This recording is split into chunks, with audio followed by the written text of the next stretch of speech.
Feared across the ancient world, the Assyrians built what many consider the first true empire through discipline, terror, and absolute control. From the lands between the rivers to the burning of Nineveh, this is the complete story of how Assyria rose, ruled vast territories, and collapsed in fire, yet never truly disappeared. Before we begin, let us know where you're watching from and what time it is there right now. The land between rivers, where the Assyrians first emerged. Long before the Assyrians were feared, before their armies marched beneath carved banners and their kings spoke with the voice of gods, there was only land, hard, contested, and unforgiving. The Assyrian story does not begin with empire, it begins with survival, carved slowly out of the northern reaches of Mesopotamia, in a place where abundance was never guaranteed and weakness was punished without mercy. This land lay between rivers, but not in the way later poets would imagine it. It was not the gentle, endlessly fertile south. It was the northern edge of the world between waters, a borderland where rivers cut deep channels through uneven terrain, where rain fell irregularly, where hills rose suddenly, and plains narrowed into corridors of movement and control. This was northern Mesopotamia, the future heartland of Assyria. Here, the great rivers mattered differently. The Tigris did not merely nourish crops, it divided and connected, threatened and sustained. It flooded unpredictably, carving new paths and destroying old fields without warning. To live beside it required vigilance rather than trust. Unlike the southern plains where irrigation could tame the land, the north demanded adaptation. People learned to read water like a temperament, when it would give, when it would take, and when it would kill. The Euphrates lay farther west, broader, slower, anchoring trade routes that linked distant regions. Between these rivers stretched a mosaic of environments, fertile pockets, dry steppe, rocky uplands, and narrow valleys that forced travellers into predictable paths. This geography created opportunity, but only for those strong enough to hold it. The Assyrians did not choose this land because it was easy. They endured it because it was defensible. From the earliest settlements, survival meant awareness. Communities clustered where water could be reached but not easily seized. Villages rose near, river bends, springs, and trade crossings. Fields were small and carefully managed. Herds grazed on marginal lands, always watched, always vulnerable. Life here was never isolated. Movement passed constantly. Merchants, migrants, raiders. To live in northern Mesopotamia was to exist inside a corridor of traffic and threat. This constant movement shaped Assyrian character long before it shaped Assyrian power. Trade arrived early, not as luxury, but as necessity. Northern Mesopotamia lacked certain resources that the south possessed in abundance. In return, the north sat astride routes that connected Anatolia, the Iranian plateau, the Levant, and the riverlands below. Tin, copper, textiles, timber, and stone passed through this region. Whoever controlled these routes did not need vast farmlands to gain influence. They needed vigilance, organisation, and force. Early Assyrian communities learned this lesson quickly. They became traders before they became conquerors. Contracts mattered. Agreements mattered. Reputation mattered. A broken word could destroy a family as surely as a failed harvest.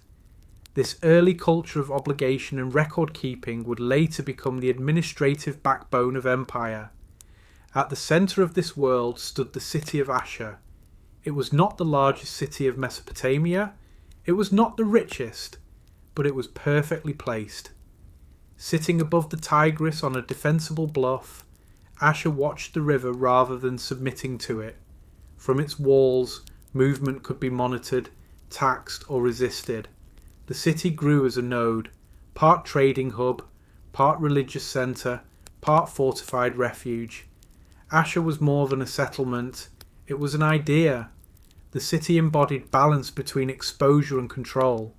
It faced outward toward routes and rivals, yet anchored itself inward through ritual, memory, and identity. From early on, the people of Ashur believed their survival depended on cohesion. Fragmentation invited destruction. Religion took shape in response to this. Environment. The Assyrian gods were not distant, abstract beings. They were protectors, enforcers, and judges. The god Ashur himself was not merely a city deity, he became the embodiment of order, legitimacy, and destiny. To protect the city was to serve the god. To expand control was to fulfill divine will. This fusion of land, city, and divinity would later justify conquest, but it was born first from fear of annihilation. Early Assyrian society was disciplined by necessity. Families depended on one another. Defense was communal. Walls were not symbols, they were lifelines. Every able-bodied man understood that survival could depend on collective response to threat. This created a culture that valued obedience, hierarchy, and readiness long before kings formalized these values. The land reinforced this mindset relentlessly. Drought years came without apology. Floods erased careful planning. Raiders tested borders constantly. To survive, communities developed habits of vigilance and retaliation. Mercy was a luxury rarely afforded. Deterrence mattered more than forgiveness. Over generations, this produced a worldview unlike that of southern Mesopotamia, where the south trusted systems, the north trusted strength, where the south emphasized cosmic order through ritual stability, the north emphasized order through enforcement. Neither was inherently cruel. Both were adaptive. Trade networks expanded, and with them, Assyrian horizons. Merchants from Ashur travelled deep into Anatolia, establishing colonies and contracts far from home. These ventures taught the Assyrians something crucial. Power could be projected without armies, if backed by credibility and force when needed. They learned how to negotiate, how to pressure, how to punish defiance economically before resorting to violence. This was empire in embryo. Yet for centuries, the Assyrians remained one power among many. They paid tribute when necessary. They allied when advantageous. They retreated when overwhelmed. Survival came before pride. Memory preserved these lessons. The Assyrians remembered defeats as carefully as victories. The rivers continued to shape them. The Tigris remained unpredictable. The land remained contested. There was never a sense of safety, only preparation. Children grew up knowing that walls could fall, treaties could fail, and gods demanded vigilance. This constant pressure hardened society without destroying it. Over time, population growth strained resources. Fields expanded cautiously. Irrigation improved but never fully tamed the land. Competition intensified. Border disputes multiplied. What had once been manageable tension became chronic instability. And slowly, almost imperceptibly, the Assyrians began to change their relationship with the land. Where once they reacted, they now anticipated. Where once they defended routes, they began to control them. Where once they traded under protection, they began to offer protection for a price. The logic was simple and ruthless. If survival depended on strength, then strength must be maintained at all costs. The geography that once limited them now enabled them. Hills became watchtowers. Rivers became supply lines. Trade corridors became invasion routes. The same land that taught them caution now rewarded organisation and aggression. But this transformation did not erase memory. The Assyrians never forgot that they came from a fragile place. Their later brutality did not emerge from excess. It emerged from fear learned early and never unlearned. Every campaign carried the memory of vulnerability. Every siege reflected centuries of defending walls like those of Ashur. To understand Assyria's later terror, one must first understand this land. Northern Mesopotamia did not produce dreamers, it produced survivors. It rewarded discipline, it punished hesitation. The Assyrians did not conquer the world because they desired domination, they conquered because their homeland taught them that. If they did not control the roots, someone else would, and that someone would not be merciful. Between the rivers, in a land that gave little and demanded everything, the Assyrians learned the first law of their world. Order must be enforced, or it will be destroyed, and from that lesson an empire would rise. Before empire, merchants, city-states, and the rise of Ashur, before the Assyrians became conquerors, before their kings spoke in the language of terror and destiny, they were something far quieter, far more fragile, and far more revealing. They were merchants, city dwellers, survivors balanced between stronger neighbours. The Assyrian Empire did not emerge from sudden ambition. It emerged from centuries of careful living in a world where power belonged to those who could endure uncertainty without breaking. In the earliest Assyrian age, there was no empire to imagine. There was only survival in a crowded land where older civilizations already dominated the south, and rival peoples pressed in from every direction.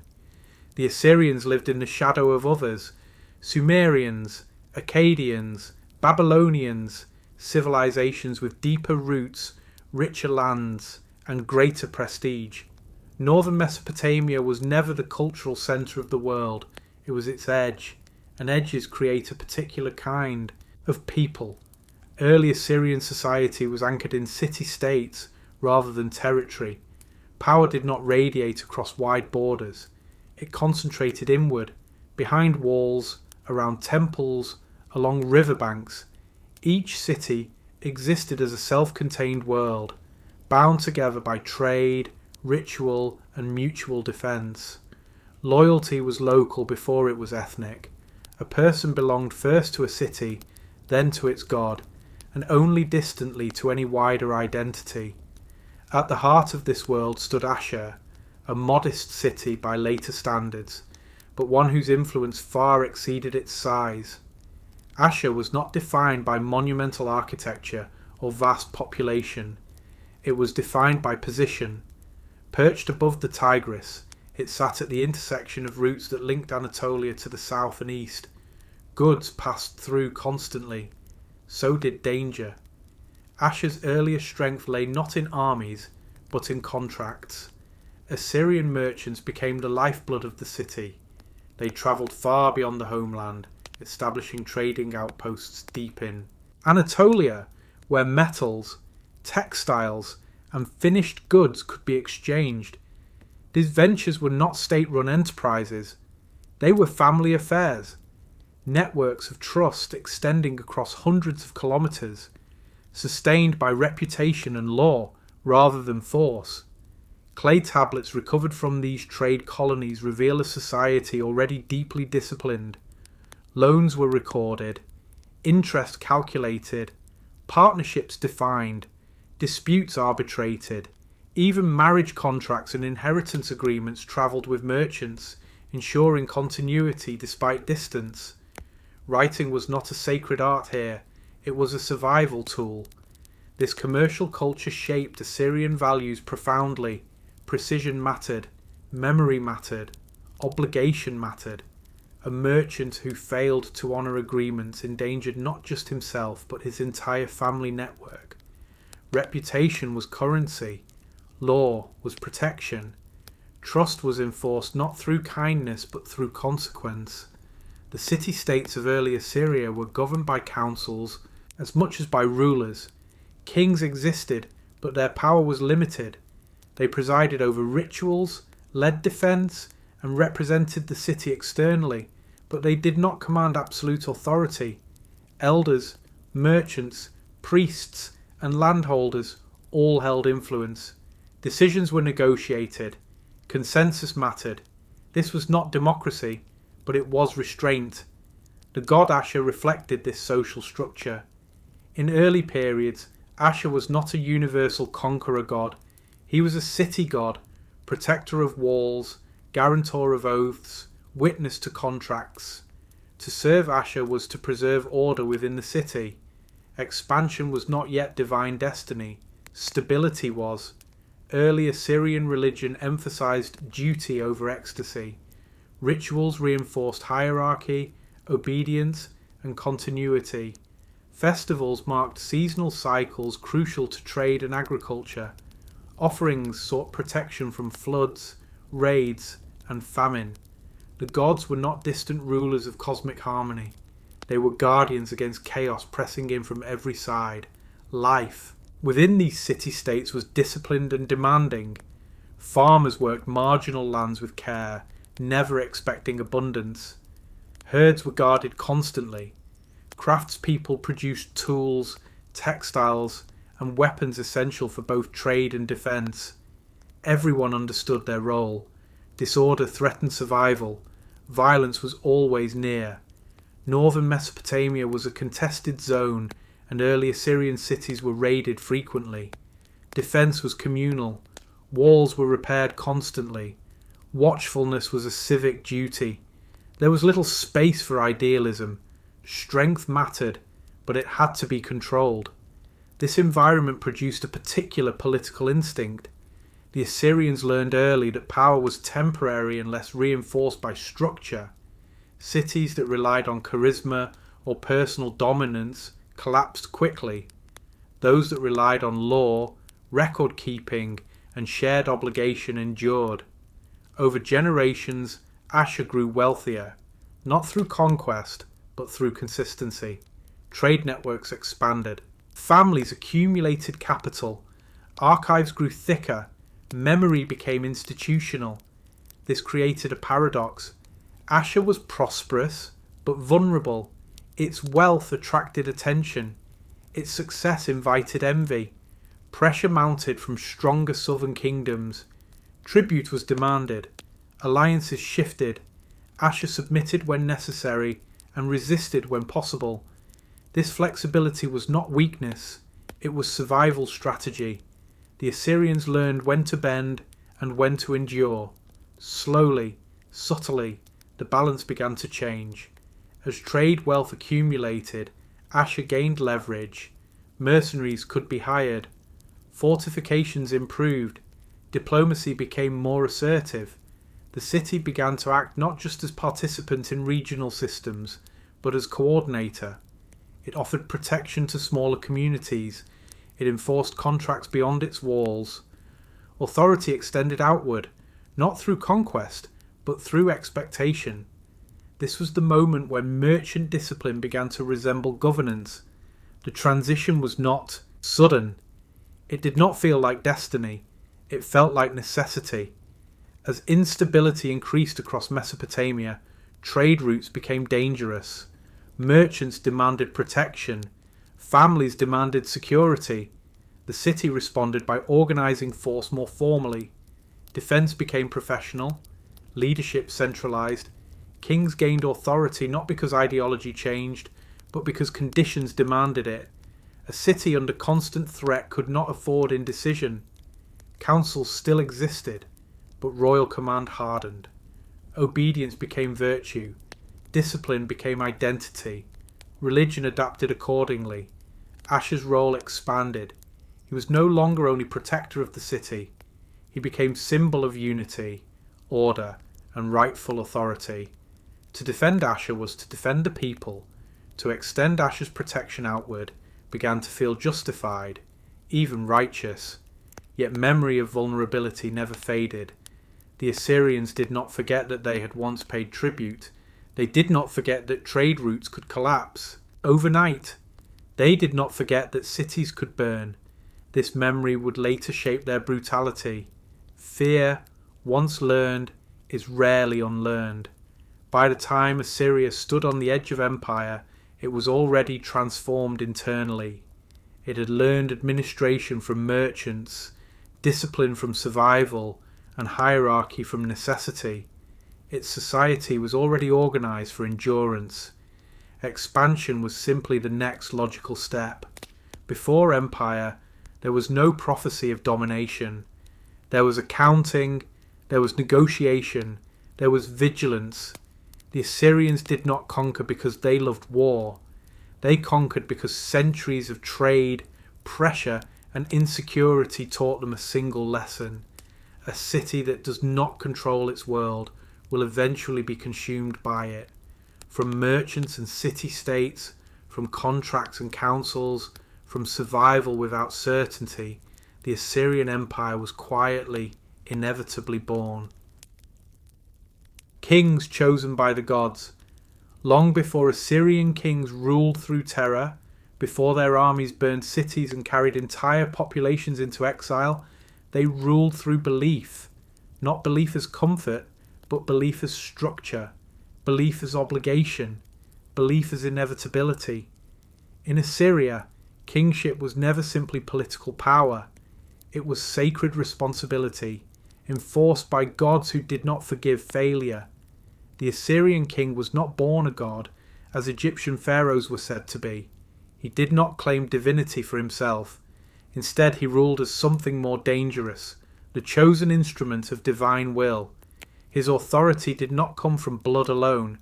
It came from selection, favour, and constant proof that the gods still stood behind him. At the centre of this sacred system stood Ashur, and more importantly, the god who bore its name. Ashur was not merely a deity among many. Over time, he became the embodiment of Assyria itself, its order, its destiny, its right to exist. To serve Ashur was to serve the state. To oppose Assyria was to oppose divine order. This fusion of god, city, and kingship did not appear overnight. It evolved slowly, shaped by insecurity, competition, and fear of annihilation. Early Assyrian rulers were cautious figures, constrained by councils, tradition, and stronger neighbours. But even then, the idea that rulership required divine sanction was firmly established. A king did not simply rule, he was examined by omens, by ritual outcomes, by victory or disaster. If crops failed, the gods were displeased. If enemies breached walls, the king had failed. If plague spread, ritual had been neglected. Kingship in Assyria was a burden as much as a privilege. Royal ideology framed the king as shepherd, judge, warrior, and servant. In inscriptions, Assyrian kings repeatedly emphasized obedience to gods, to law, to cosmic order. They did not boast of ruling by whim. They boasted of fulfilling commands. Every campaign, every punishment, every act of expansion was justified as obedience to divine instruction. This language mattered.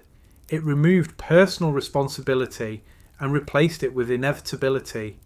If the king conquered, it was because the gods demanded it. If cities were destroyed, it was because the gods judged them. Mercy and cruelty were not moral choices. They were divine outcomes. This ideology hardened over time, especially as Assyria transitioned from fragile city-state to expansionist power. As territory grew, the king's role shifted.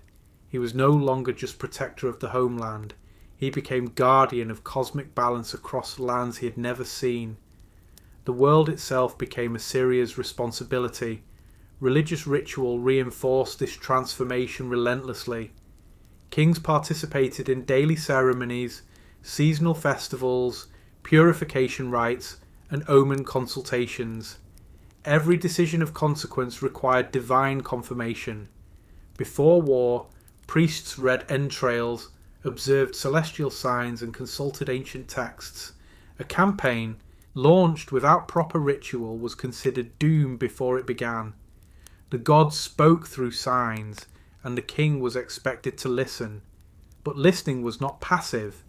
Assyrian kings were expected to act decisively once divine will was revealed. Hesitation could be interpreted as doubt.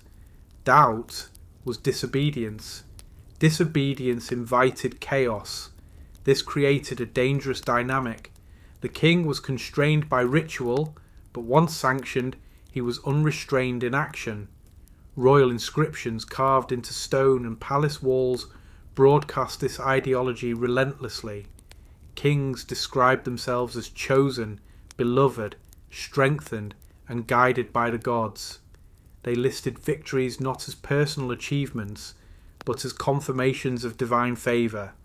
Defeated enemies were proof that the gods still walked beside Assyria.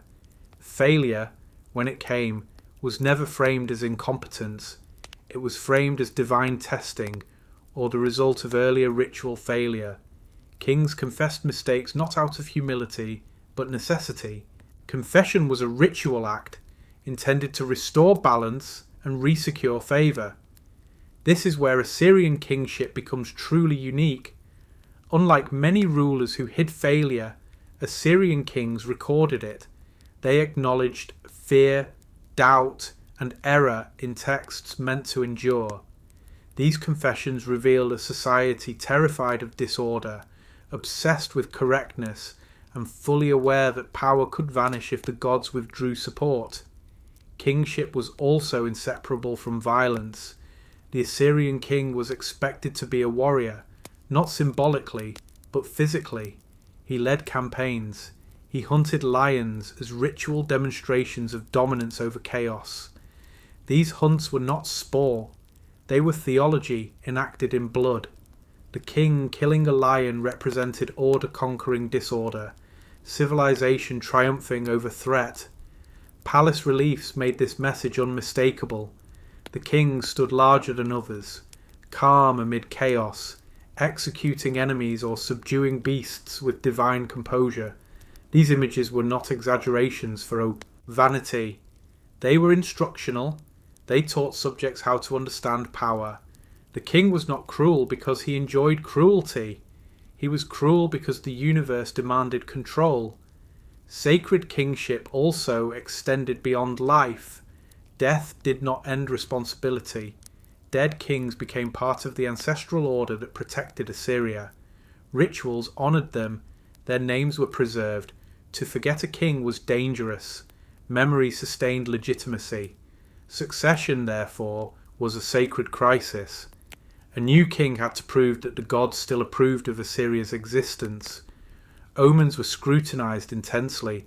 Rituals multiplied.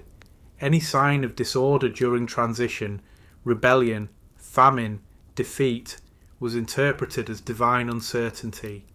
This often led to brutal consolidation, not from ambition, but from fear. Queens and royal women played crucial roles in maintaining sacred continuity. They oversaw rituals, preserved temple traditions, and ensured that divine obligations did not lapse during instability. Their authority stabilized kingship when violence threatened to fracture it. As Assyria expanded, this ideology became more absolute. The king no longer ruled a city or region. He ruled the world as it was known.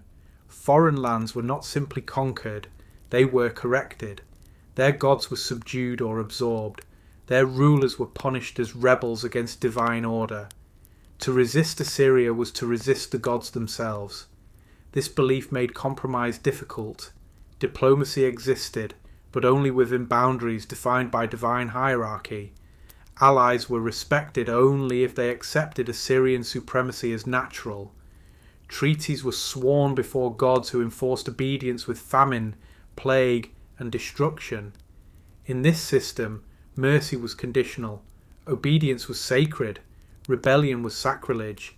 Yet beneath this terrifying certainty lay something fragile. The entire system depended on the belief that the gods still favoured Assyria.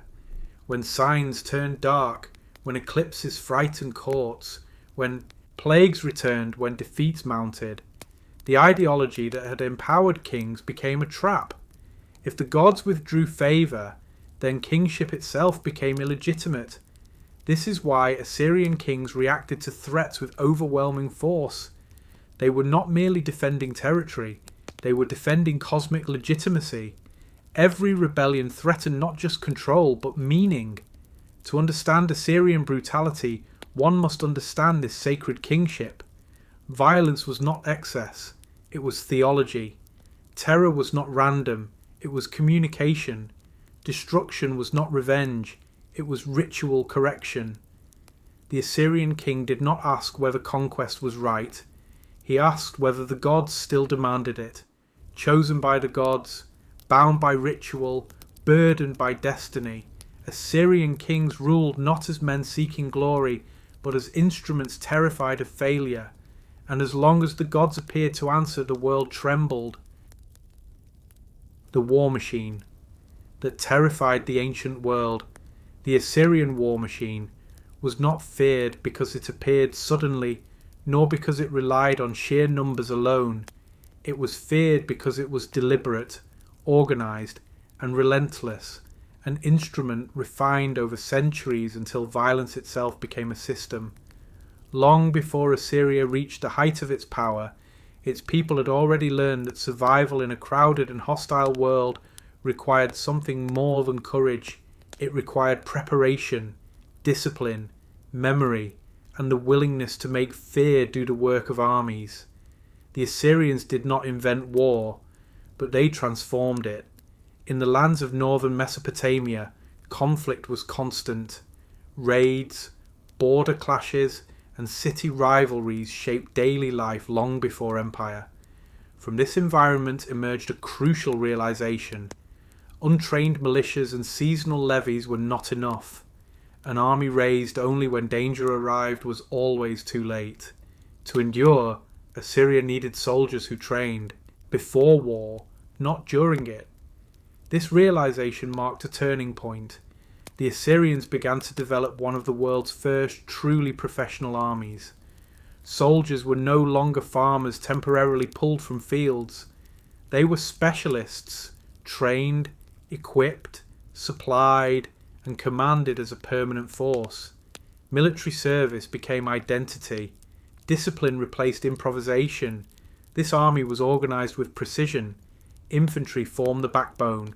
Spearmen with large shields to hold lines. Archers trained to rain death from a distance. Swordsmen prepared for brutal close combat. Units moved together, drilled to respond instantly to commands. Coordination mattered more than heroism.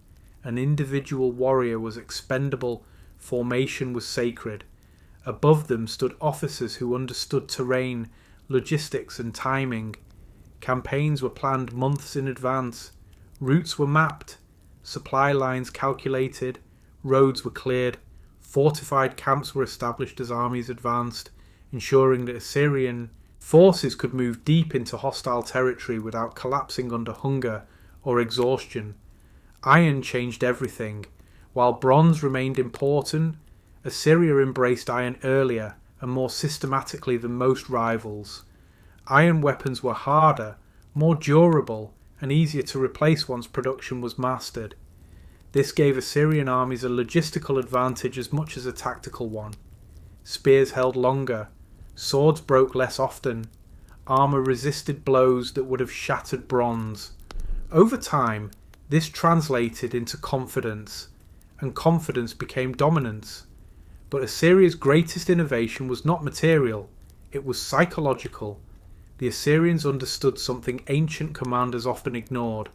Wars are decided before battle begins.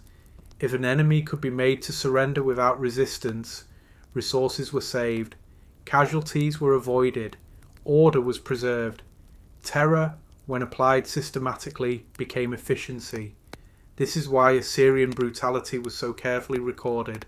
Palace reliefs did not hide violence. They displayed it. Impalements, flayings, mass executions. These scenes were not private acts of cruelty. They were public messages. They communicated a simple truth. Resistance would be punished beyond imagination. Obedience rewarded with survival. This terror was not random. It followed rules. Cities that surrendered were often spared. Their elites were preserved. Their gods were respected. Tribute replaced destruction. Cities that resisted were destroyed utterly. Their leaders executed publicly. Their populations deported. The message spread faster than armies ever could. Word travelled ahead of Assyrian campaigns, emptying cities before soldiers arrived. Fear became a weapon. Siege warfare was where the Assyrian war machine reached its most terrifying precision. Cities had walls for centuries, believing them to be safety. The Assyrians turned walls into traps. They developed advanced siege techniques, massive battering rams mounted on wheeled towers, protected by shields and soaked hides to resist fire. Engineers undermined foundations, collapsing walls from below. Archers cleared battlements while infantry advanced under cover. Assaults were synchronized, relentless, and overwhelming. The famous siege of Lachish demonstrates this system perfectly. Reliefs show not chaos, but order, troops advancing in formation, siege engines rolling forward, prisoners processed systematically. War here is not frenzy, it is procedure. Once a city fell, the army moved immediately to the next. There was no pause for celebration. Momentum mattered. Delay invited rebellion. Speed reinforced terror. Deportation became another calculated tool. Instead of massacring entire populations, the Assyrians relocated them. Skilled workers were moved to Assyrian cities. Farmers were resettled in new regions. This weakened resistance, disrupted identity, and strengthened the empire economically. People survived, but not as they had been. This practice served multiple purposes. It punished rebellion without total destruction. It supplied labour, and it dissolved local power structures that might rise again. Identity itself became a casualty of conquest. The kings stood at the centre of this machine. Assyrian kings did not command from afar. They marched with armies. They led sieges. They participated in ritual hunts that symbolised control over chaos. Their presence reinforced discipline. Their authority was absolute in war, justified by divine sanction. Disobedience was not merely insubordination. It was sacrilege. Religious rituals surrounded every campaign. Before marching, omens were consulted. Sacrifices were offered. The gods were asked whether destruction was permitted. Once permission was granted, hesitation vanished. War became sacred duty. This belief removed moral uncertainty. Violence was no longer a human choice. It was divine instruction. Soldiers were instruments, not decision makers. This absolved guilt and amplified obedience. The Assyrian army also understood intelligence. Scouts moved ahead of forces. Spies gathered information. Messages were intercepted. Enemy weaknesses were identified before battle began. Surprise was engineered, not accidental. Supply systems supported this complexity. Grain depots were established. Livestock moved with armies.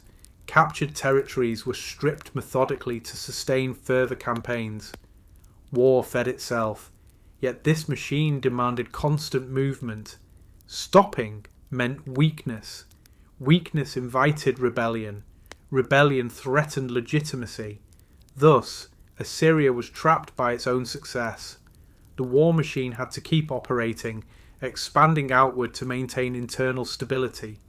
This relentless logic explains both Assyria's rise and its eventual collapse. For generations the system worked, rivals submitted, borders expanded, fear maintained order. The ancient world learned to dread the sound of Assyrian drums, not because defeat was inevitable, but because survival required obedience. Cities surrendered without battle. Kings sent tribute preemptively. Resistance became rare, and when it occurred, it was crushed with ritualized brutality meant to be remembered forever. Assyria did not just conquer territory, it conquered expectation. When Assyrian armies appeared, the question was no longer, can we win? It was, how much of us will survive? The war machine that terrified the ancient world was not built on rage or chaos. It was built on structure, memory, and belief. It was efficient, it was methodical, and for a time it was unstoppable, until the system that fed it began to fail.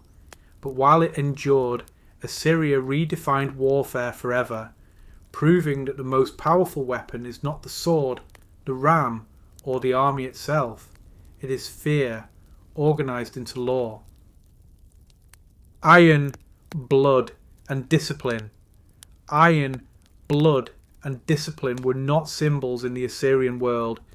They were realities learned through survival and perfected through repetition.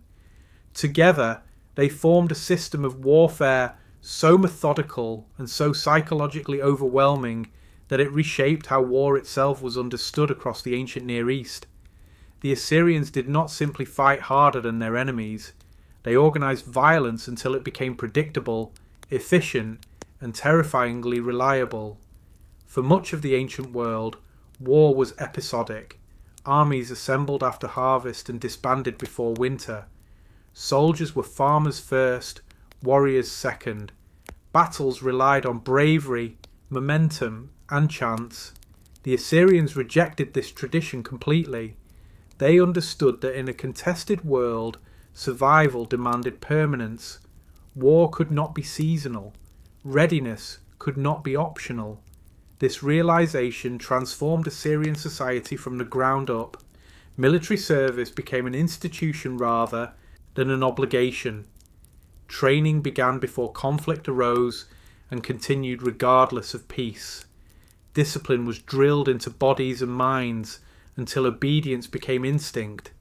An Assyrian soldier was not valued for individual courage, but for his ability to hold formation, follow command, and endure fear without breaking. Iron was the material foundation of this transformation. Bronze had ruled warfare for centuries, but bronze was fragile in its dependence. It required tin, a resource that travelled long distances through unstable trade networks. When trade faltered, armies weakened. Iron changed that equation. Northern Mesopotamia possessed iron ore, and Assyria learned to exploit it relentlessly. Early iron was imperfect, often softer than later steel, but it was durable, repairable, and plentiful. Iron weapons altered battlefield endurance. Spears bent instead of snapping. Swords could be reforged rather than discarded. Arrowheads punched through armour that had once been sufficient. Over time, this resilience mattered more than sharpness. Battles were no longer decided by whose weapon failed first, but by whose formation endured longest. Armour evolved alongside weapons.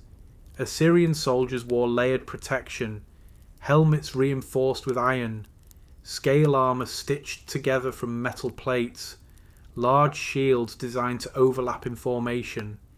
This protection was not decorative. It allowed soldiers to advance under missile fire without panic. It allowed units to absorb impact without collapse. Fear was controlled through preparation. Infantry formed the backbone of Assyrian dominance. Heavy spearmen advanced in disciplined ranks, shields locked, weapons angled forward. Behind them, archers operated in coordinated volleys, protected by shield bearers who absorbed enemy fire. These archers did not fire randomly.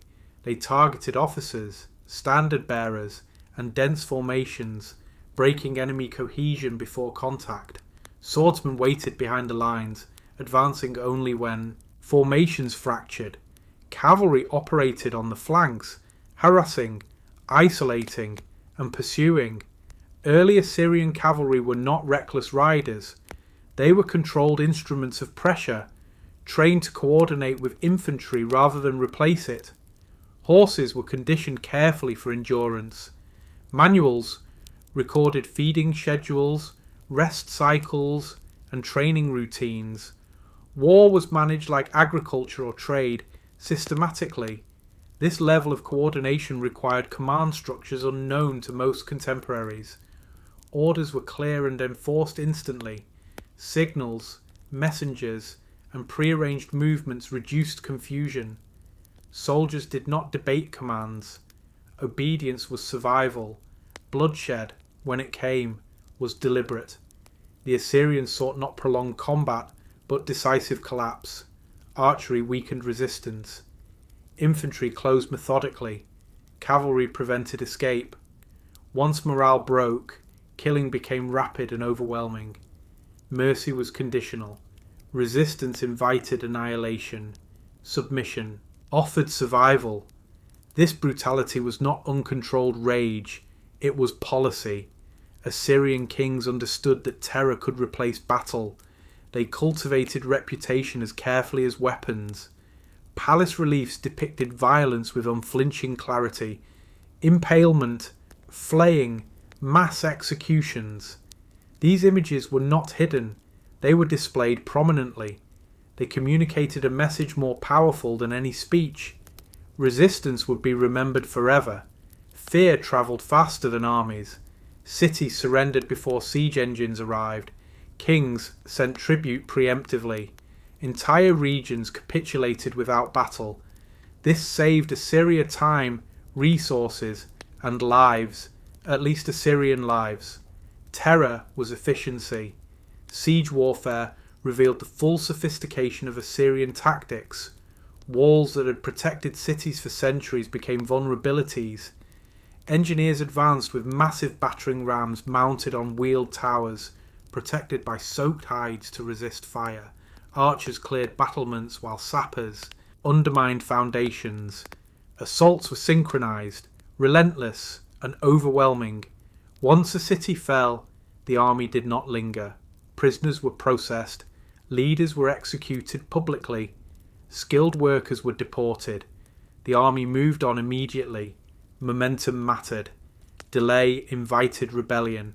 Speed reinforced fear. Deportation became another calculated tool. Entire populations were relocated, breaking local identities and redistributing labour across the empire. This weakened resistance while strengthening Assyria economically.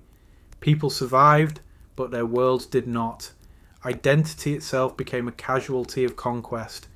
Religion reinforced discipline. Soldiers believed they fought under divine command. Kings consulted omens before campaigns.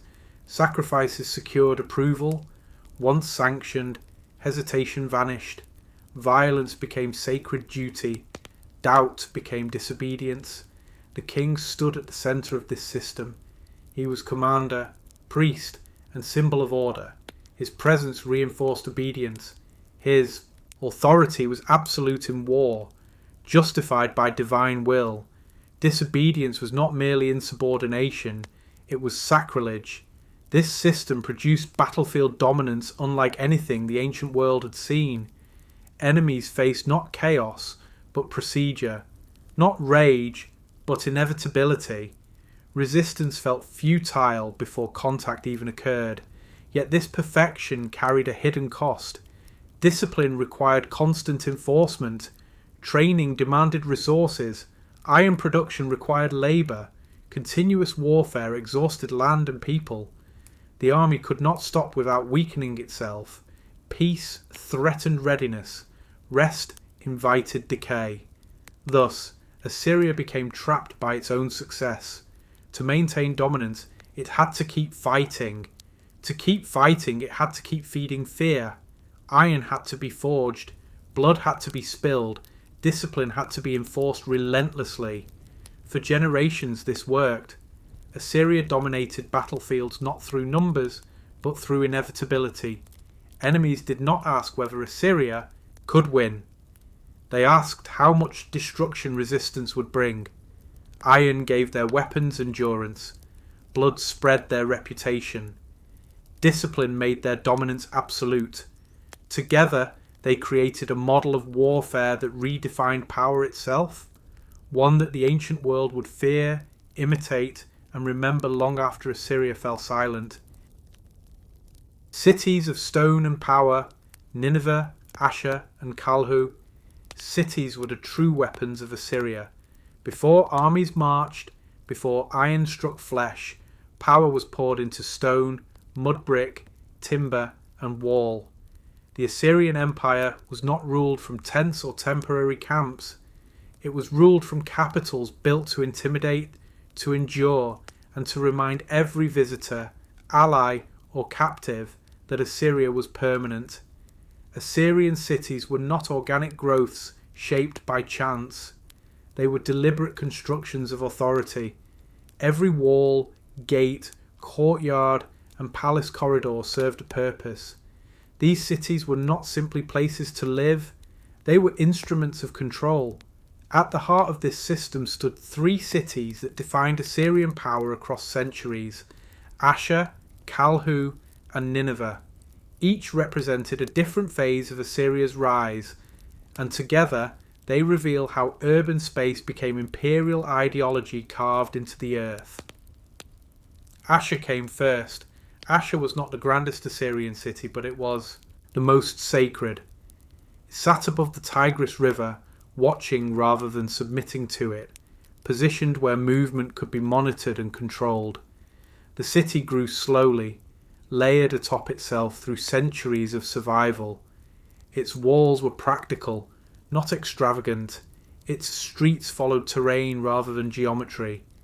Ashur was shaped by necessity, yet Ashur mattered because it was more than stone. It was identity. The god Ashur bore the city's name, or perhaps the city bore the gods. It is impossible to separate the two. Temple complexes dominated the city's spiritual life, anchoring ritual cycles that defined Assyrian order. Kings ruled here not as gods, but as servants of a divine will centered on this place. Ashur was the heart, even when other cities became the hands. Urban planning in Ashur emphasized defense and cohesion. Residential quarters clustered close together. Storage facilities were protected. Administrative buildings sat near temples, reinforcing the unity of state and religion. This was not a city meant to impress foreigners. It was a city meant to survive. But as Assyria expanded, survival was no longer enough.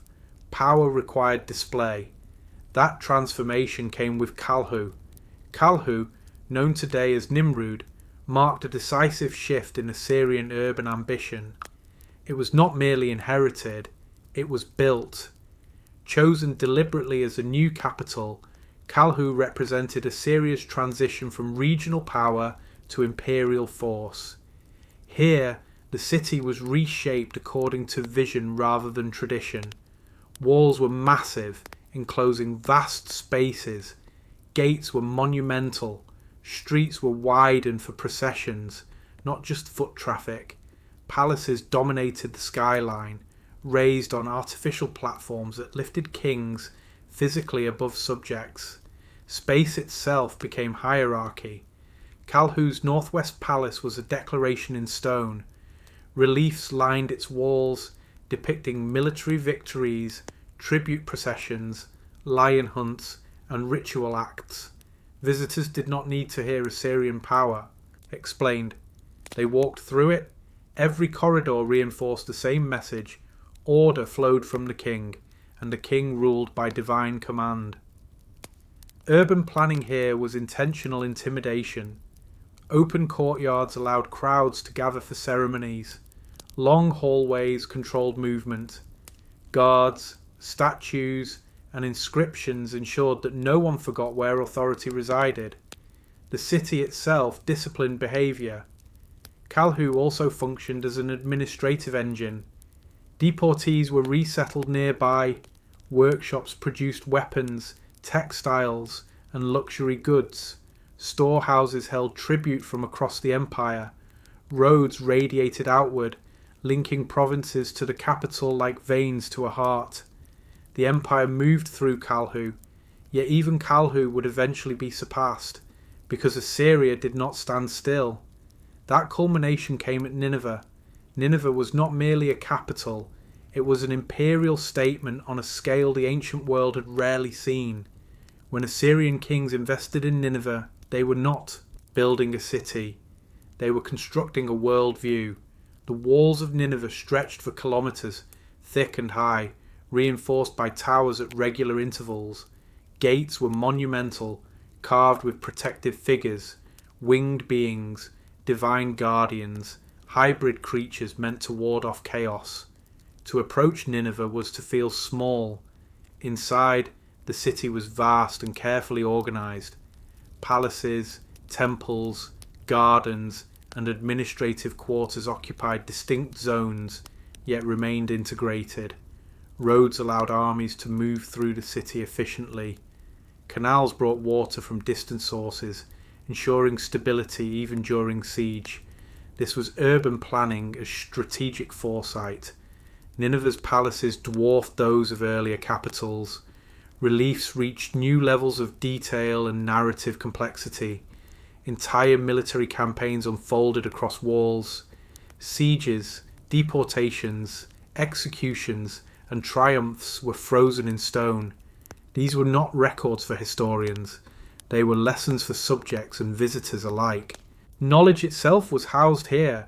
Archives stored thousands of tablets, laws, rituals, omens, treaties, myths. The city preserved not only power but memory.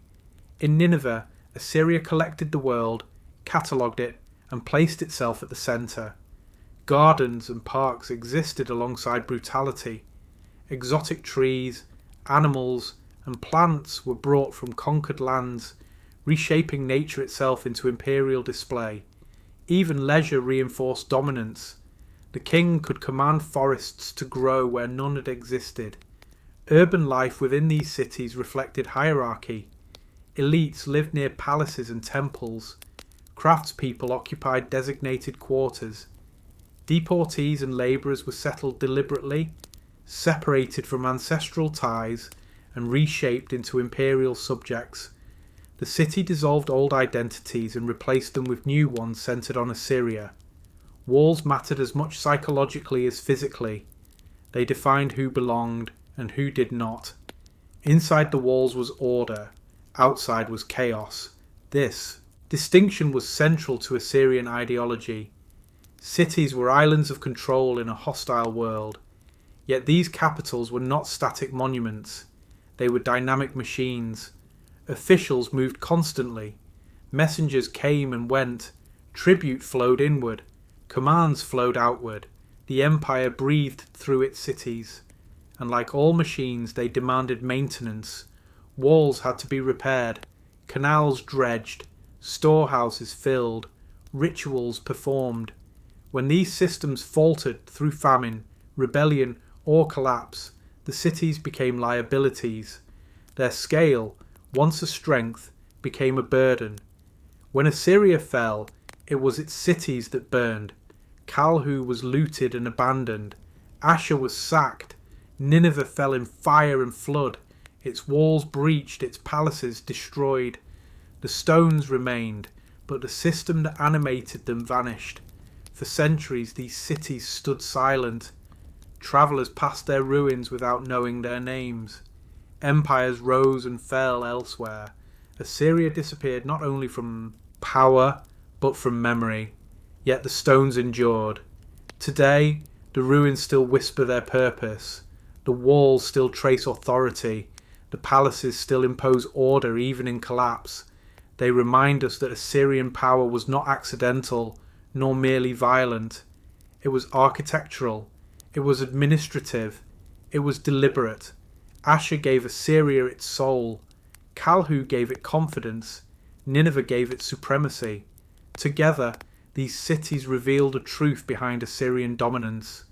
Before fear marched on the battlefield, it stood already, silent, immovable, and absolute, in stone. Libraries, scholars, and the knowledge of the world. Power in Assyria did not rest on iron alone. Beneath the noise of marching armies and collapsing walls existed something quieter, slower, and ultimately just as terrifying in its reach: knowledge. The Assyrians understood that conquest could seize land, but only knowledge could hold the world together. And so, alongside their war machine, they built another empire, one made of clay tablets, disciplined minds, and memory preserved against forgetting. At the centre of this intellectual world stood the city of Nineveh, and within it, one of the most extraordinary institutions of the ancient world, the library of Ashurbanipal. But this library did not appear suddenly, nor was it the product of curiosity alone. It was the culmination of centuries of Assyrian obsession with order, record, and control. From their earliest days as merchants and city-states, the Assyrians relied on writing as a tool of survival. Contracts ensured trust across distance. Records preserved obligation beyond memory. Writing was not abstract philosophy, it was infrastructure. As Assyria expanded, this habit intensified. Administration demanded documentation. Ritual demanded precision. Empire demanded memory. Scribes became essential. They were trained from youth, learning not only how to write, but how to think within structured systems. Cuneiform was complex, unforgiving, and exact. To master it required patience and discipline. Errors were dangerous. A miscopied ritual could anger the gods. A miswritten treaty could provoke rebellion. Literacy was power, but it was also burden. Assyrian scribes did not work in isolation. They belonged to scholarly lineages, passing knowledge down through generations. Tablets were copied repeatedly, not because originals were lost, but because copying itself preserved accuracy. Memory was reinforced through repetition. Forgetting was the greatest threat. As the empire grew, Assyrian kings began to see knowledge as conquest.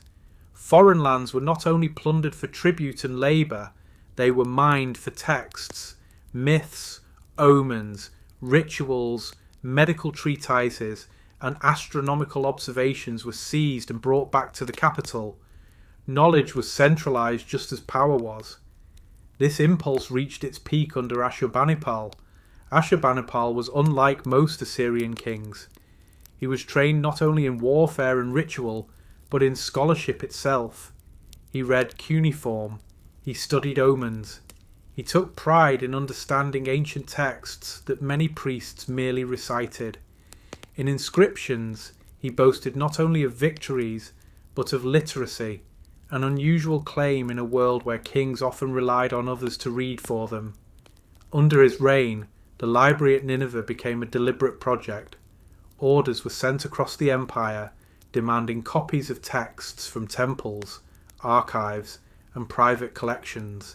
Nothing was too old, too obscure, or too foreign.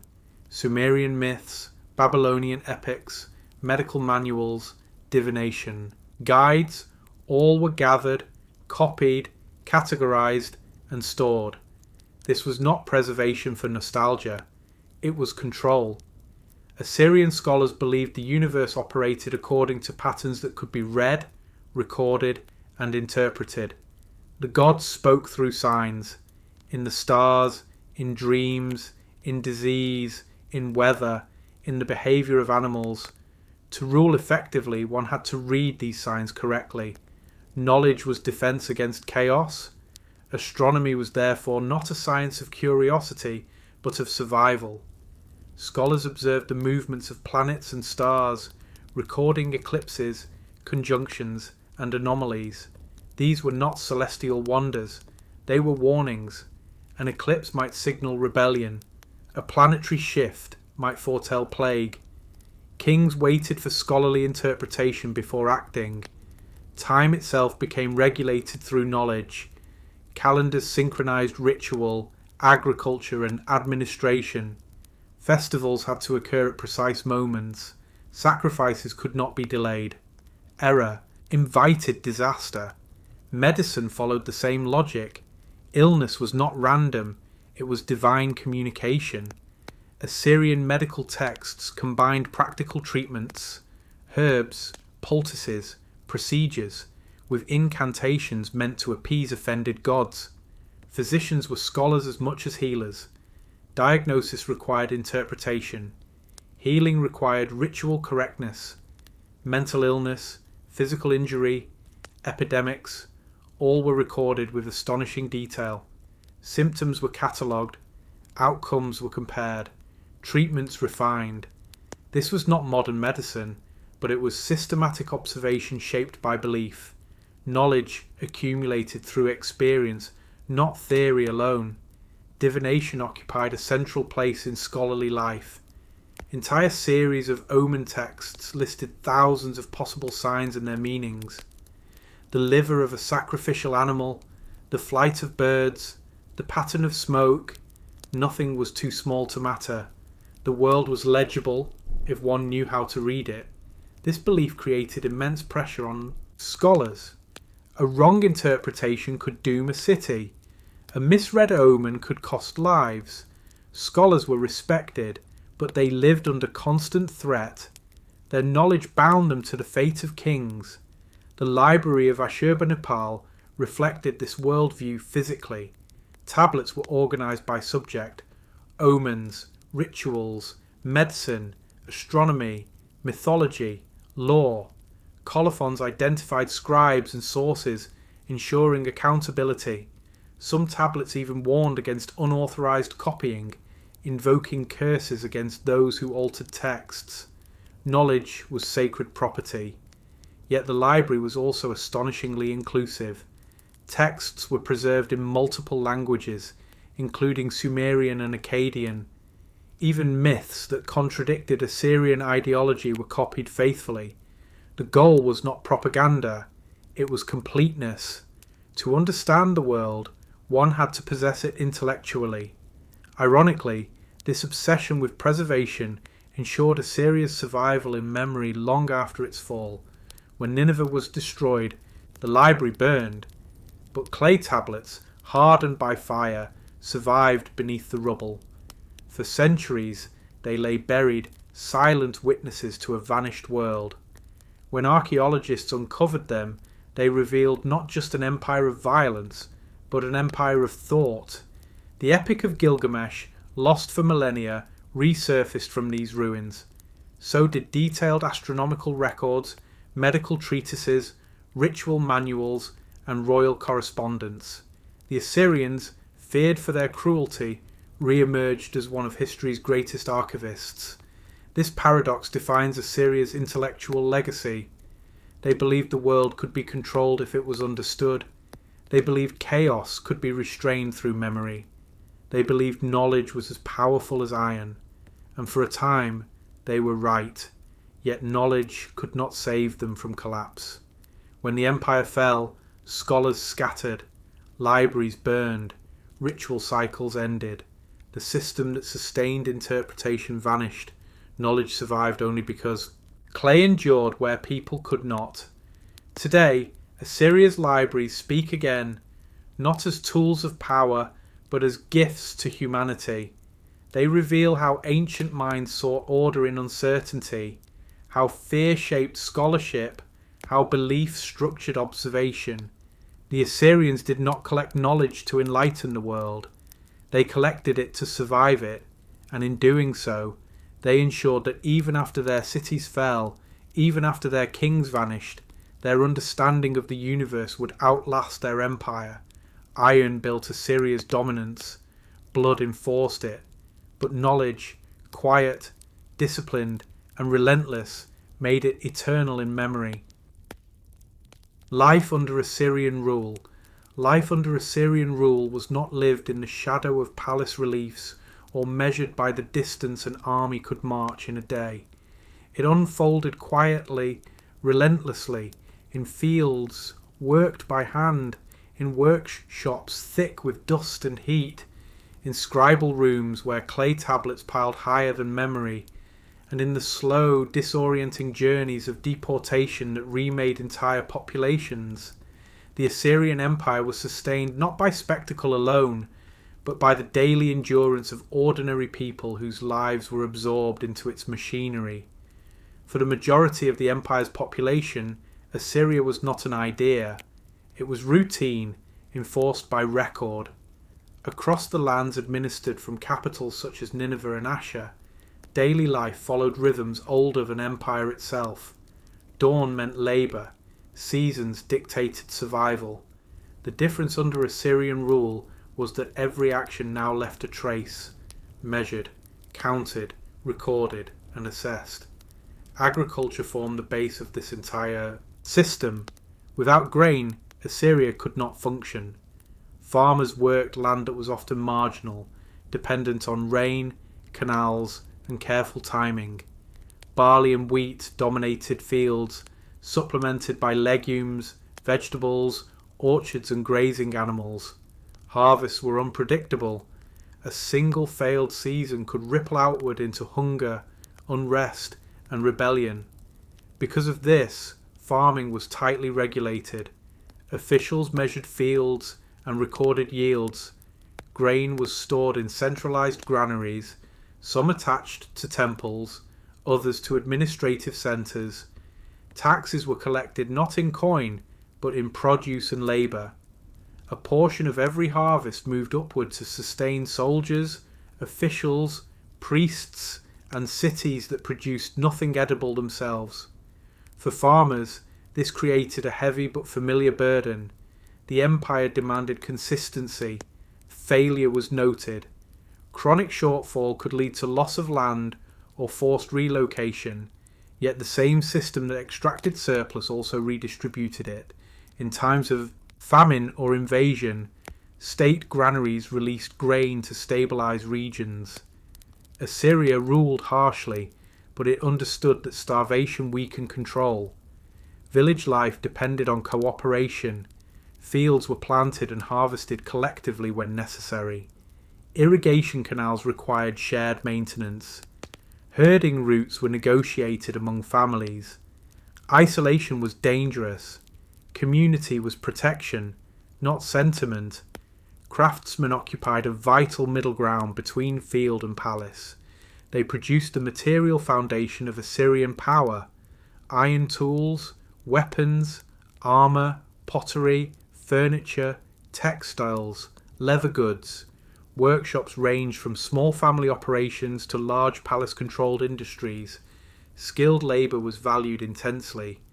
A master metalworker or textile specialist represented years of training that could not be replaced easily.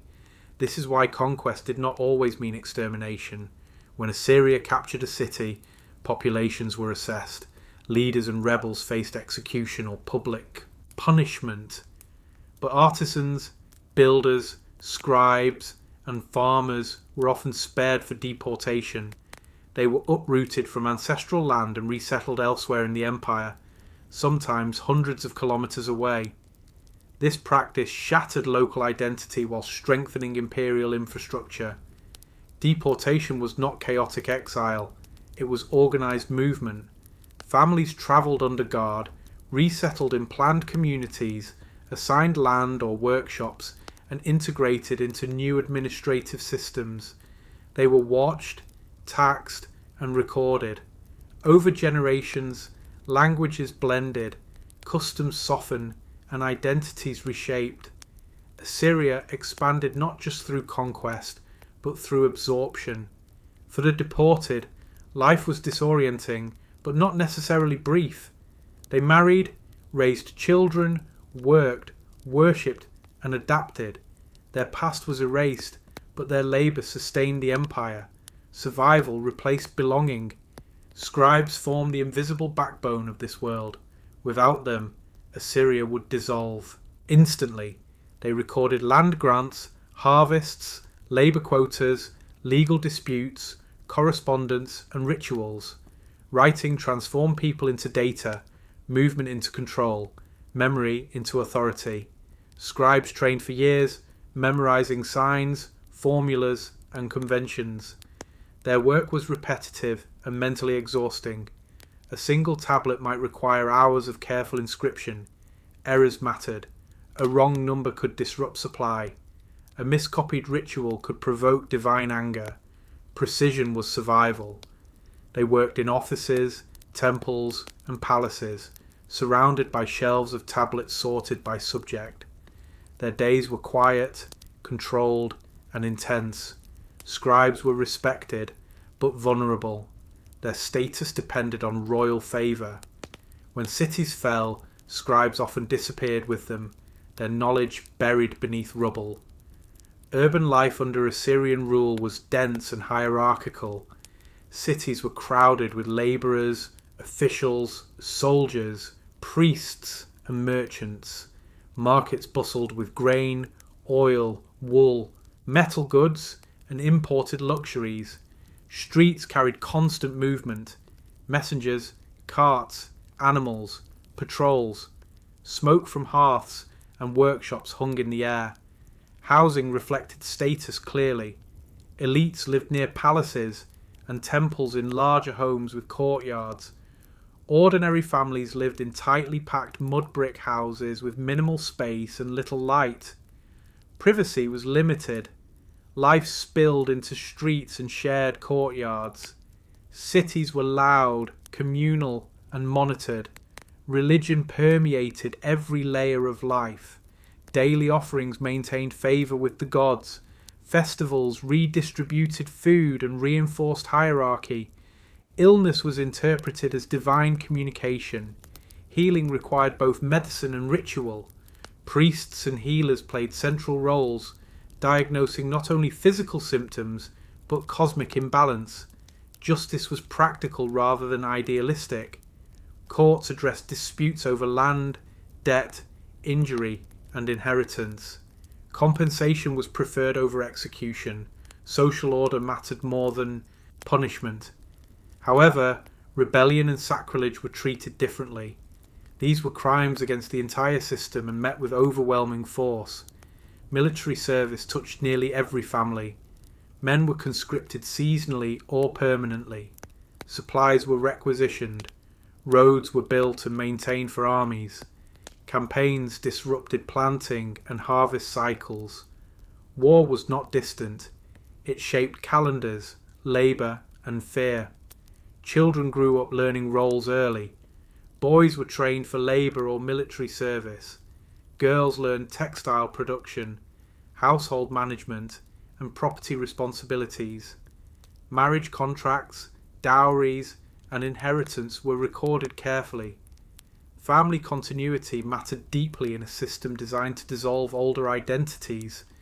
Fear was present, but it was structured. People understood the rules. Obedience brought predictability. Resistance brought annihilation. Most chose survival over defiance. Life under Assyrian rule was heavy, regulated and relentless, but it was not empty. People loved, argued, worshipped, worked, and imagined futures. The empire did not erase humanity. It organised it. When the empire collapsed, this organisation vanished almost overnight. Records ceased, storehouses emptied, roads fell silent. Without centralised authority, the routines that sustained millions unravelled quickly. For those who lived inside it, Assyria was not a legend of cruelty. It was a system that demanded everything and offered order in return. Farmers fed it. Craftsmen built it. Scribes remembered it. Deportees reshaped it. And through countless ordinary lives, unrecorded in reliefs but preserved in clay, the Assyrian Empire became real, durable, and terrifyingly effective. Power ruled from palaces, but empire lived in kitchens, fields, workshops, and ledgers. That is where Assyria truly existed. Cruelty or control. Fear is a tool of empire. To the ancient world, Assyria was not merely feared, it was anticipated. Long before Assyrian armies appeared on the horizon, long before siege towers rolled forward or iron struck stone, the outcome was often already decided. Cities surrendered. Kings sent tribute. Gates opened without resistance. This was not because Assyria was always stronger in numbers. It was because Assyria understood something few powers before it had grasped so completely. Fear could rule where force did not need to. The question that has haunted Assyria's legacy for centuries is deceptively simple. Were the Assyrians cruel for cruelty's sake, or was their violence a calculated system of control? The answer lies not in individual acts of brutality, but in how those acts were remembered, recorded, and repeated. Fear in Assyria was not accidental. It was engineered. From the earliest expansion of the Assyrian state, violence was framed as communication. Punishment was never meant to be private. Executions were public. Torture was visible. Destruction was displayed. The goal was not only to eliminate resistance, but to ensure that resistance never felt reasonable again. Assyrian reliefs carved into palace walls show scenes that modern eyes struggle to absorb: impalement, flaying, mass executions, severed heads stacked in rows, captives kneeling before the king. These images were not hidden in remote corners. They lined corridors where officials walked daily. They decorated reception halls where foreign envoys waited. They surrounded thrones where kings judged subjects. This was not uncontrolled savagery. It was narrative. The Assyrians believed that order was fragile. Chaos was always waiting beyond the walls. Rebellion was not just political defiance. It was an existential threat to the system that kept famine, invasion, and disorder at bay. Violence, therefore, became corrective. It was framed as the restoration of balance. Kings did not describe themselves as butchers. They described themselves as shepherds, forced to punish diseased sheep to save the flock. Royal inscriptions reinforced this worldview relentlessly. Assyrian kings recorded punishments in exact detail, listing methods, numbers, and locations with chilling precision. This was not bragging in the modern sense. It was accounting. It demonstrated that the king had fulfilled his duty to the gods by enforcing order. In this ideology, mercy was not moral goodness. Mercy was conditional reward. Cities that surrendered quickly were spared. Their elites were preserved. Their gods were respected. Tribute replaced destruction. Cities that resisted were annihilated not out of rage, but out of example. One destroyed city could pacify 10 others. The math was brutal, but efficient. Fear reduced the need for war. This efficiency explains why Assyrian brutality was so consistent. It followed patterns. It was predictable. That predictability was the point. When people know exactly what will happen if they resist, most choose obedience. Assyrian kings cultivated this reputation deliberately. They wanted the stories to travel faster than their armies. Survivors were allowed to flee. Deportees carried memories. Envoys returned home with vivid descriptions. The empire spread not only through conquest, but through rumours sharpened into certainty. Palace art functioned as propaganda long before the word existed. Reliefs were carefully curated. Victories were emphasised. Defeats were absent. Enemies were shown as chaotic, defiant, doomed. The Assyrian king was calm, composed, divinely supported. Even violence was ordered. Executions arranged in neat rows, captives processed methodically. This imagery taught subjects how to think about power. Fear also flowed inward. Assyrian subjects were not immune to the empire's terror. Officials knew that failure could lead to punishment. Governors who allowed rebellion faced execution. Commanders who lost. Battles risked disgrace or death. Fear enforced discipline throughout the administrative system. This internal fear made the empire function smoothly. Corruption was limited not by ethics, but by consequence. Loyalty was maintained not by love, but by survival. Religion intensified this system.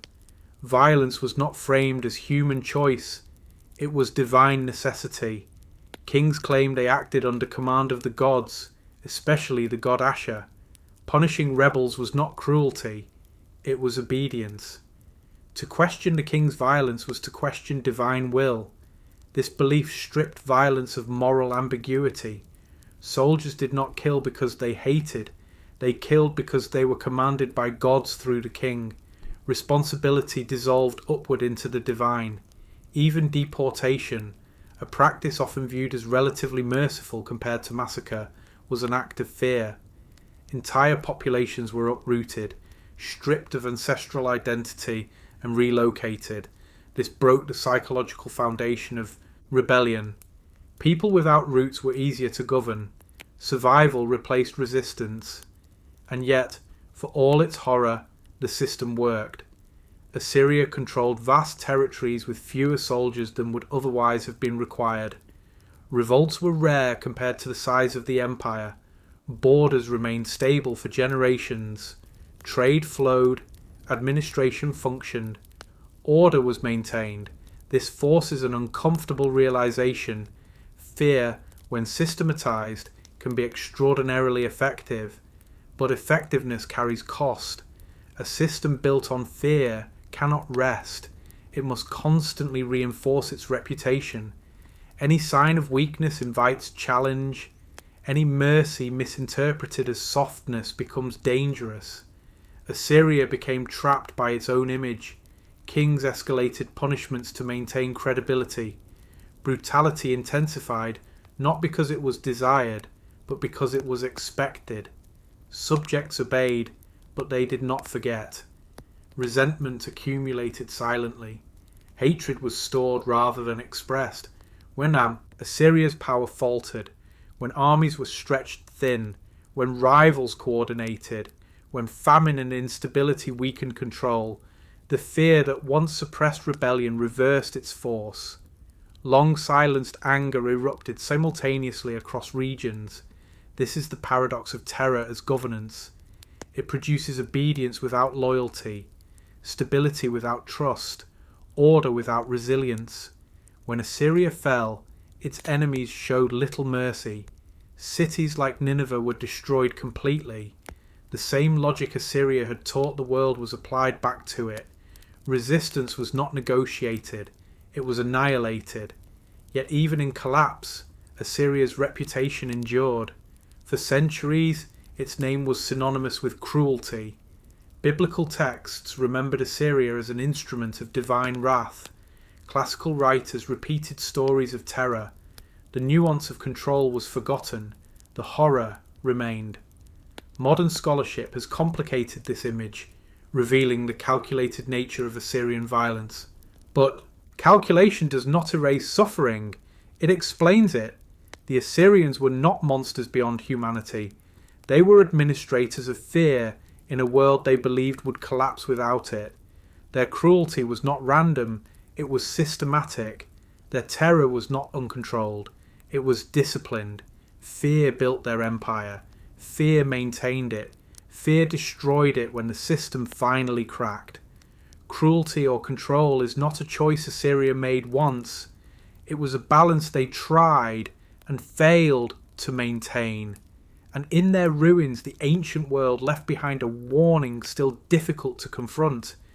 An empire can rule through fear for a long time, but fear never loves its master enough to save him. Enemies on every border: Egypt, Babylonia, and the Levant. Assyria did not collapse because it lacked power. It collapsed because power never allowed it to rest. From the moment Assyria became an empire rather than a kingdom, it entered a condition that would define its fate: permanent war. Not occasional conflict, not seasonal campaigning, but a continuous state of mobilization where every border demanded attention and every year brought new enemies. The Assyrian Empire did not expand into silence, it expanded into resistance, and resistance never ended. To understand Assyria's fall, one must understand the geography of its enemies. They were not distant threats, they were immediate, persistent, and deeply rooted in lands older than Assyria itself.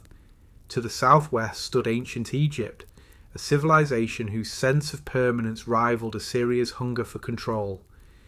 Egypt was not simply another rival state, it was an alternative model of power, one that relied on cultural gravity rather than constant violence. The Nile gave Egypt stability, ritual gave it cohesion. Time itself seemed to favour Egypt's survival. Assyria feared this resilience. Between Assyria and Egypt stretched the Levant, a narrow strip of land that became the empire's most exhausting battlefield. The Levant was not one enemy, but many: city-states, port kingdoms, inland fortresses, each wealthy, each experienced in survival, each accustomed to shifting allegiance between greater powers. This region had long served as a buffer zone between empires, and it resisted being owned by any one of them. For Assyria, the Levant was never secured. It had to be subdued again and again. Assyrian armies marched west repeatedly, conquering cities that had already been conquered before. Tribute was extracted, hostages taken, governors installed, garrisons left behind, and the moment Assyrian attention turned elsewhere, Babylonia, the mountains, internal unrest, the Levant rebelled. These rebellions were not always acts of desperation, they were calculated. Levantine rulers understood Assyrian limitations. They knew the empire could not be everywhere at once. They waited for distraction, then tested Assyrian resolve. Egypt encouraged this instability, offering promises of protection and legitimacy that Assyria could never fully erase. Thus, Assyria fought the same wars over and over again. Cities like Tyre, Sidon, Damascus, and countless inland strongholds became names etched into Assyrian military calendars. Campaign seasons blurred together. Victories brought no closure. Every conquest created another obligation to return. South of the Levant lay Egypt itself. Assyria did the unthinkable. It invaded Egypt, marched armies across Sinai, defeated Egyptian forces, and installed puppet rulers. On reliefs, these campaigns appeared triumphant. In reality, they were fragile and unsustainable. Egypt could not be held the way Assyria held other lands. Distance strained supply, lines, climate-exhausted troops. Local resistance persisted quietly. Egyptian identity remained intact. Even under occupation, Egypt did not submit psychologically. It endured. Egypt did not need to defeat Assyria outright. It only needed to wait. If Egypt represented resistance at the edge of the empire, Babylonia represented resistance at its core. Babylonia was Assyria's most dangerous enemy precisely because it was so familiar. It shared language, religion, myths, and cultural memory with Assyria. Babylon was sacred across Mesopotamia. Its gods were ancient. Its traditions carried authority that no Assyrian king could ignore. To rule Babylonia was to rule a people who believed they already knew how the world should be ordered, and who believed Assyria was wrong. Every Assyrian king faced the Babylonian problem. Babylon rebelled with astonishing consistency. It did so not because it lacked fear, but because it believed itself indispensable. Destroying Babylon risked divine catastrophe. Sparing it invited rebellion. The balance was impossible. Assyrian kings tried everything: puppet rulers, dual kingship, ritual appeasement, total destruction followed by rebuilding. None of it worked. Babylonia absorbed punishment and rebelled again. Suppressing it consumed enormous resources and constant attention. This was not a border war. This was a civil fracture disguised as empire. To the north and east lay mountainous and highland regions populated by fiercely independent peoples. These lands offered little wealth but constant danger. Raiders descended unpredictably. Alliances shifted rapidly. Terrain favoured defenders. Campaigns here were long, exhausting, and rarely decisive. Yet Assyria could not ignore them. Unsecured highlands threatened supply routes, trade corridors, and border stability. Garrisons had to be maintained, roads built, fortresses supplied. Every mountain valley became another drain on manpower. Thus, Assyria expanded not always for profit, but for containment. And containment is expensive. Every new province required soldiers. Every soldier required food. Every food shipment required administration. Every administrator required protection. As borders expanded, the empire's logistical burden multiplied faster than its capacity to sustain it. Assyria's greatest strength, its ability to project power everywhere, became its greatest weakness. The empire entered a state of perpetual motion. Kings inherited wars they did not begin. Campaigns filled calendars year after year. There was no season of rest. Soldiers aged without reprieve. Fields lost labourers. Deportations redistributed populations again and again. weakening social cohesion everywhere. Fear held the system together, but fear must be constantly renewed. Any sign of weakness invited rebellion. Mercy risked defiance. Delay risked collapse. Punishments escalated not because Assyrians delighted in cruelty, but because their reputation demanded escalation. Terror became routine. Enemies learned patience. They watched Assyria overextend. They waited for moments when multiple crises erupted at once. Rebellion in Babylonia coincided with unrest in the Levant. Pressure from the east rose as armies marched west. Communication slowed. Garrisons became isolated. Choices became impossible. Which city to save first? Which rebellion to crush? Which border to abandon temporarily? For generations, Assyria answered these questions with force. Eventually, force was not enough. When the final collapse came, it was not a single enemy that destroyed Assyria, it was convergence. Babylonia rose once more. Eastern powers advanced. Former subjects rebelled simultaneously. Egyptian influence returned to the Levant. The empire fractured everywhere at once. Assyria had ruled through constant warfare. Its enemies ruled through endurance. An empire built to fight endlessly cannot pause to recover. A system built on fear cannot adapt when fear no longer intimidates. Enemies on every border did not defeat Assyria by matching its brutality. They defeated it by surviving it. They waited until strength became strain, until expansion became exhaustion, until the empire that terrified the world found itself fighting the entire world at once and losing. In the end, Assyria did not fall because it lacked power. It fell because power never allowed it peace. Collapse in fire. The fall of the Assyrian Empire. The Assyrian Empire did not fall quietly. It collapsed in fire, betrayal, exhaustion, and silence. After generations spent convincing the world that such an ending was impossible.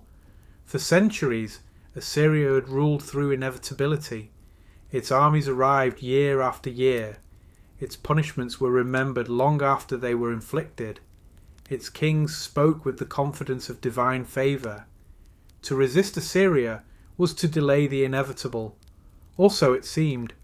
But empires that never rest eventually lose the strength to stand. The fall of Assyria was not a single catastrophe. It was a chain reaction. Slow at first, almost invisible, then sudden and total. Civil war weakened the centre. Rebellion ignited the provinces. Old enemies coordinated. New powers sensed opportunity. And at the heart of it all stood the imperial capital, Nineveh, vast, confident, and fatally unprepared for a world that had learned how to wait. The first cracks appeared. From within. By the late 7th century BCE, Assyria was overstretched beyond recovery. Decades of constant campaigning had drained manpower. Deportations had scrambled populations. Administrators governed regions they barely understood. Garrisons were isolated. Communication slowed. Trust within the ruling elite fractured. Succession became dangerous. Assyrian kingship had always been absolute, but it depended on unity at the top. When that unity faltered, the entire system trembled. Rival claimants emerged. Court factions manoeuvred. Generals chose sides. The empire that had ruled others through fear now began to fear itself. Civil war broke the illusion of inevitability. Armies that should have guarded borders marched against each other. Resources meant for defence were consumed by internal struggle. Provinces watched carefully. The moment Assyria turned its violence inward, its subjects understood something had changed.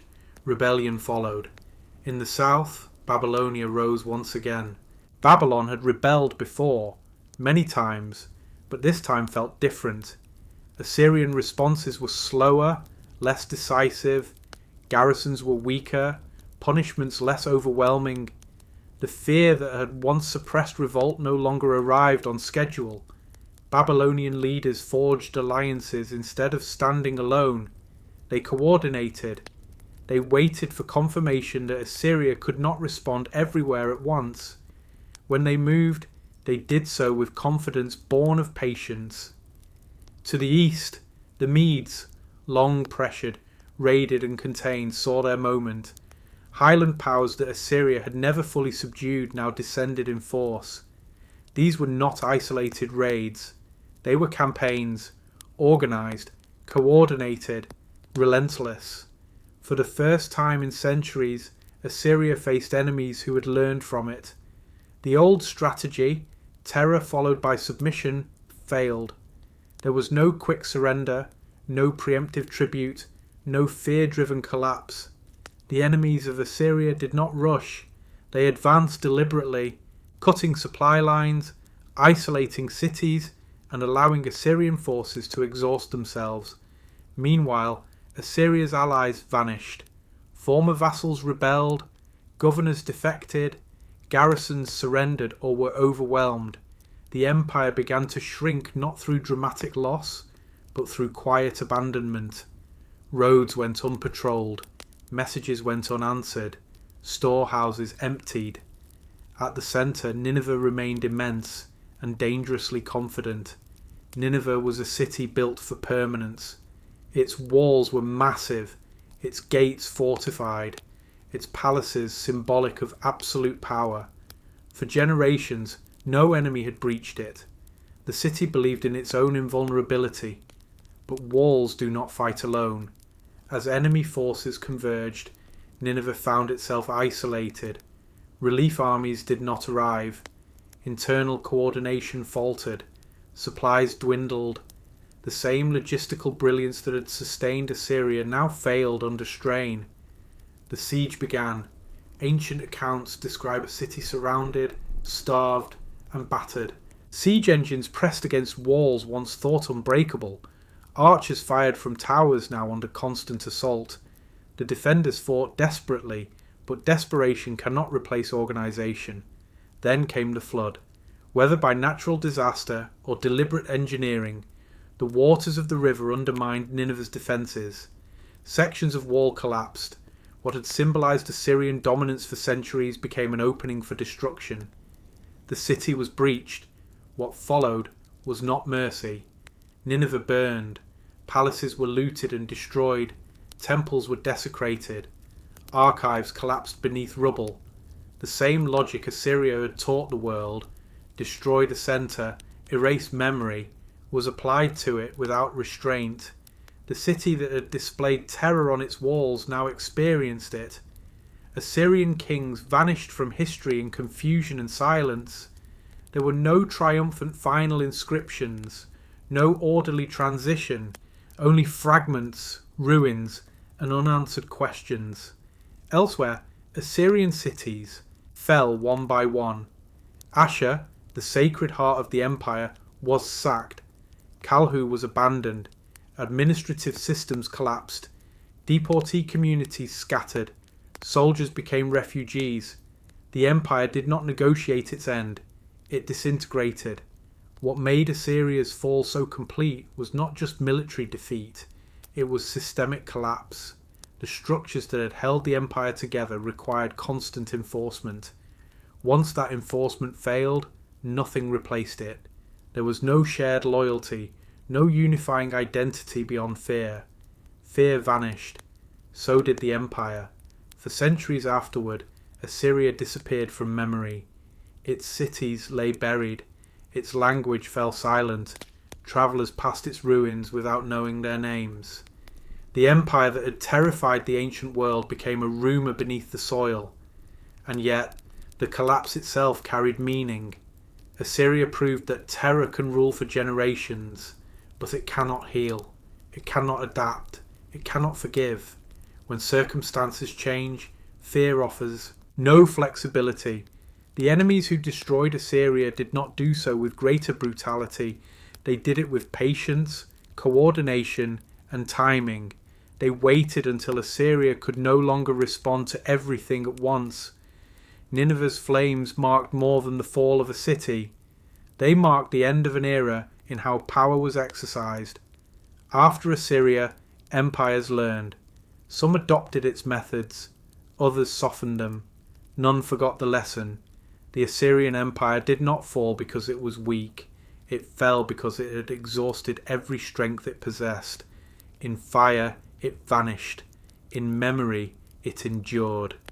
And beneath the ruins of Nineveh, the ancient world left behind a final warning, etched not in words, but in ash.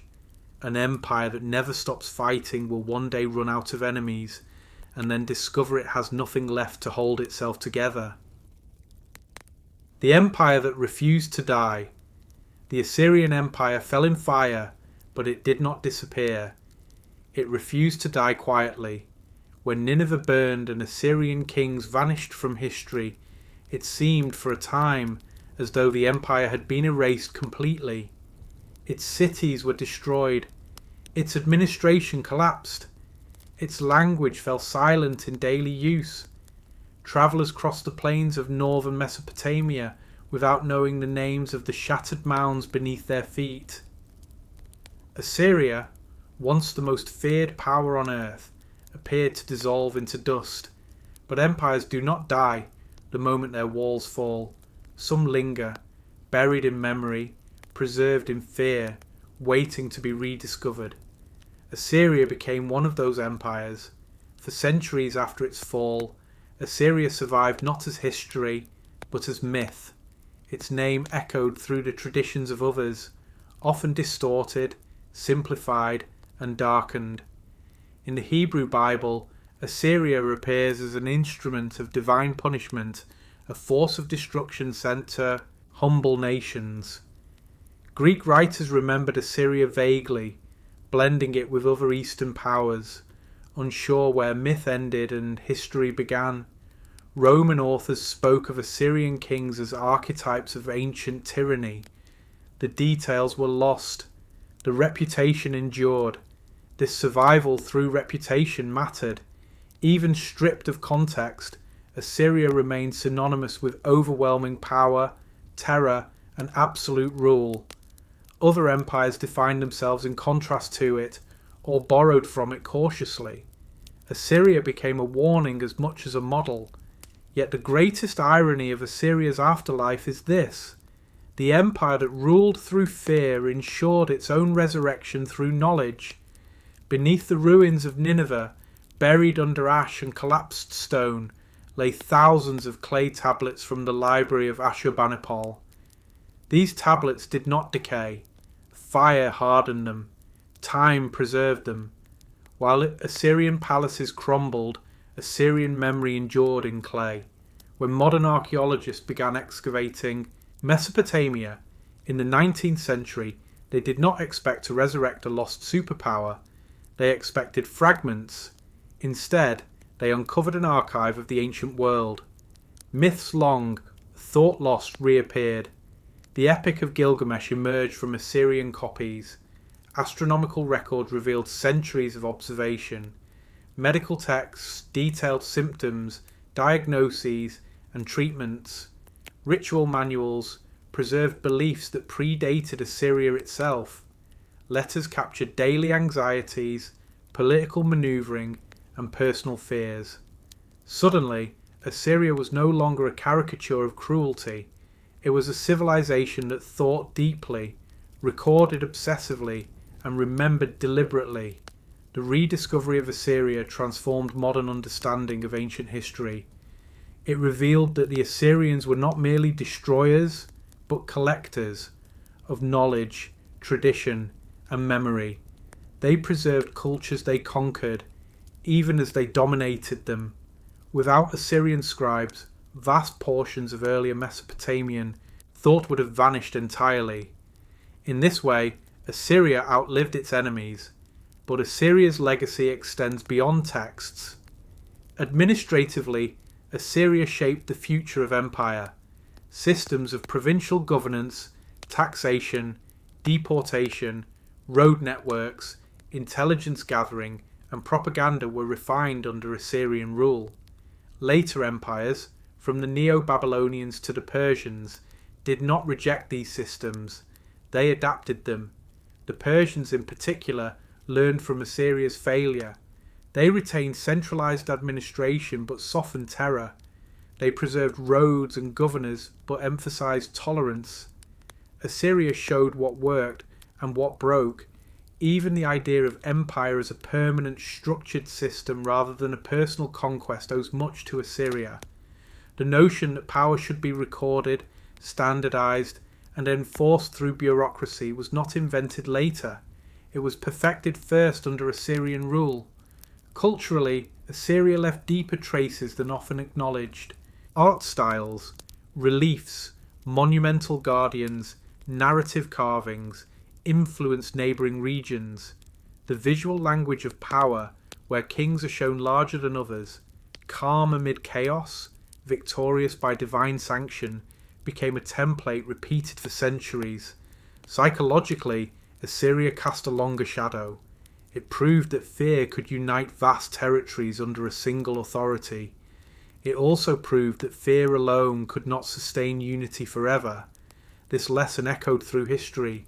Rulers remembered Assyria when choosing how hard to rule, how far to push, how often to punish. Assyria became history's first, fully documented, cautionary tale of overextension. And yet, despite this warning, later powers could not ignore its achievements. They imitated Assyria even as they condemned it. They borrowed its systems while promising to rule more gently. They measured themselves against it, whether they admitted it or not.